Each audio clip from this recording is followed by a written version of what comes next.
So a lot of you are probably wondering why go through the trouble of actually making the 2D line work. Some of you are going to find it's worth it, others not.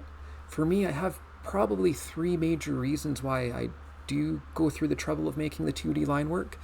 The first is that I get vector output when I output to PDF, and there's a few advantages to that. I can measure stuff off my drawing in Bluebeam, and if I drop the DPI for more complex drawings, they still look okay because the vector objects will always look pretty much perfect, even if the background has noise or is grainy.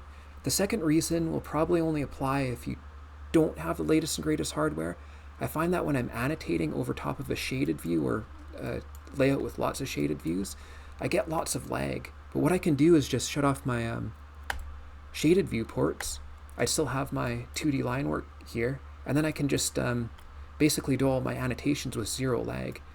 And the third reason, we'll have to see the finished result to really explain it well, but you basically just get more, I guess, flexibility in how you present your plans in the end.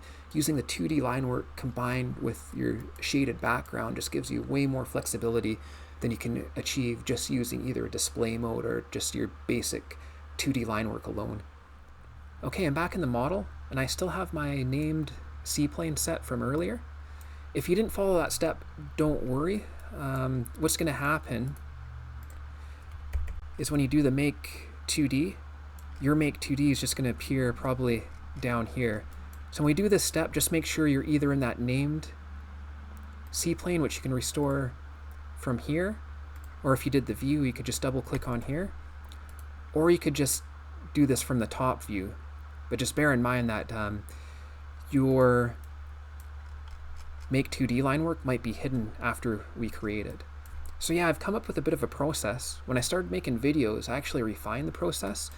So it's very efficient, but you got to kind of stick to it. And the settings I use, you might be able to find better settings, I'm going to be honest, but I still got to play around with that. But if you follow this general process, this is very quick and easy set of steps. So anyways, the first step is make sure all that stuff was, well, I'll do one more thing. Actually, I'll go back to here. I'm going to enable that, or disable it rather. That way, if I had foundation or other stuff sticking out, this will block it. So anyways, I'm going to go back to my plan view. I select all my stuff, and I type make 2D. So these are my current settings. Note this setting right here. So if you're on the world top C-plane, your line work's going to appear probably inside the building. These object properties, that's something I might change in the future, but for now I'm just using this. And this make 2D line work, it means it's going to shoot my layer, all my objects into sublayers of this right here. So to really explain make 2D well, I'd have to create a separate video just on that. That might be something I do in the future. Anyways, we're going to click OK, but after we click OK, don't do anything quite yet. The main thing not to do right now is don't unselect your objects. So the only reason creating that named C-plane makes this easier is because all my line work's appearing up here. I can view it over, make sure everything looks okay. A lot of my lines are hidden behind the cut plane right now. So don't unselect anything, just type group. You can ungroup this later, don't worry. And now this is going to be much easier to move. If you have this down in your building somewhere and you hit escape, now all your line work is just scattered inside your building, and that's going to suck. So if you did that, just hit undo and just redo those steps. Don't bother trying to dig that line work out of there. But yeah, after you do the make 2D, just make sure you group it. So all I'm going to do to this is drag it out of here. And then drag it down. I'm basically going to have a thing right here just dedicated to my plan view. So I'll have my upper floor. I will keep them in line in this direction just so I can line up the grids and stuff, but I don't really care too much about their alignment in relation to the building. In another video I do these elevation views, and I only care about their alignment relative to the, or in the Z coordinate, right? But I won't get into that right now. So anyways, remember, when you do your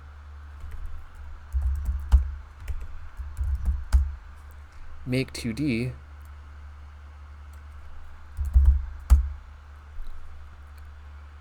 I'll click OK, but I won't do anything after. The first thing I'll do is group it. I could change to perspective mode and look it over, but I don't want to touch anything until I get that grouped. That way I can just move it where it needs to go. I can just ungroup it. Just like that, easy.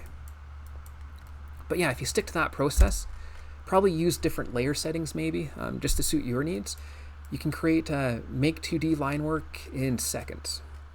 Okay, next we're going to make another named Cplane and then another named view. I could almost get away with not doing that because this, well, if I did it right, it should be located at the 0z coordinate anyway, so I could just use the world top Cplane and the world top view. But we'll do it anyways because at least it has the advantage of that when I activate that view, it'll also automatically activate this Cplane. So anyways, I did the Cplane 3 points. I'm going to go to save. I'll name it A1 plan views. We'll use this for every plan basically. Because when I make the other plans, I just have ground floor down here. I have my foundation plan.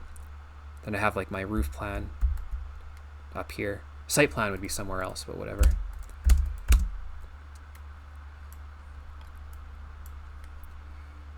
Okay, so we have our name Cplane. I'll go into plan.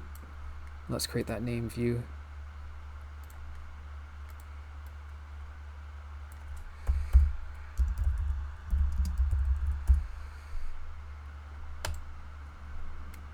Okay, now I'll go to our layout. Create a detail. Double click in there. 2D plan views. I'm going to change this to 48.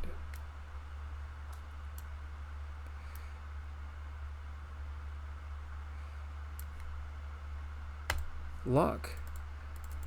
The display mode should be set to wireframe in there by default. I'm also going to change the layer. I have that layer made specifically for viewports that I use for any line work that will be vector. Got that, and now all I have to do is move this over top of my... Well, before I do that, I'm going to set the display mode. Arctic.